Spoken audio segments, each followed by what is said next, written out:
سے لوگ کہتے ہیں کہ پرفیوم لگانے سے، کریم لگانے سے روزہ مکروہ ہو جاتا ہے، یا سر میں تیل لگانے سے. جی جی، تو کیا یہ ایسا ہوتا ہے؟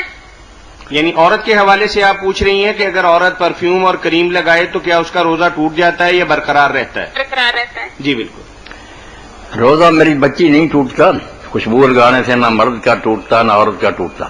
البتہ یہ احتیاط ہونی چاہیے کہ عورت ایسی خوشبو استعمال کر کے جو پھیلتی ہے ہوا میں اور دوسروں کے ناک تک جاتی ہے، بازاروں میں اگر جائے تو یہ دین کے خلاف. ایسا نہیں ہونا چاہیے. اس سے کشش پیدا ہوتی ہے، لوگوں کے اندر غلط رجحانات پیدا ہوتے ہیں. اسی لیے رسول کریم علیہ السلام فرماتے ہیں جو عورت اپنے آپ کو عطر لگائے مسجد میں جائے تو اس پر اللہ کی فرشتوں کی جہان کی لعنت برستی ہے جب تک وہ لوٹ کر اس طرح کا غسل کر کے اس خوشبو کا اثر ظاہر نہ کرے جس طرح جنابت کے بعد ہے. توبہ کرے، معافی مانگے. باقی ایسی خوشبو جو رنگ ہی صرف اس سے ہوتا ظاہر پردے میں، وہ کوئی بات نہیں اگر وہ لگائے.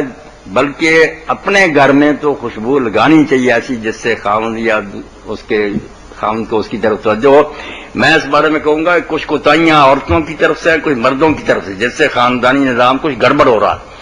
حضرت امام قاضی ابو یوسف رحمۃ اللہ علیہ فرماتے ہیں کہ 3 چیزیں ایسی ہیں جن پر مرد کو مارنے کا اختیار ہے کہ وہ بیوی کو مارے. ایک نماز نہیں پڑھتی، ایک اجازت کے بغیر گھر سے نکلتی ہے، اور ایک وہ زینت نہیں کرتی، اپنے آپ کو بنا سنوار کر نہیں رکھتی. یہ دنیا کا دھندا نہیں، دین ہے کہ خامن کا دھیان اس کی طرف رہے. اگر وہ ترک کرتی ہے، باہر وہ دیکھتا ہے طرح طرح کی صورتیں، گمراہ ہو جائے گا. تو نیک نیتی سے تو خوشبو اگر استعمال کی جائے گھر میں تو عبادت ہے، کوئی روزے کو اس سے نقصان نہیں پہنچتا. البتہ جو بری نیت والی عورتیں کہ بن سنور کر باہر جاتی ہیں، لوگوں کو اپنی طرف راغب کرتی ہیں، ان پر تو لعنت ہی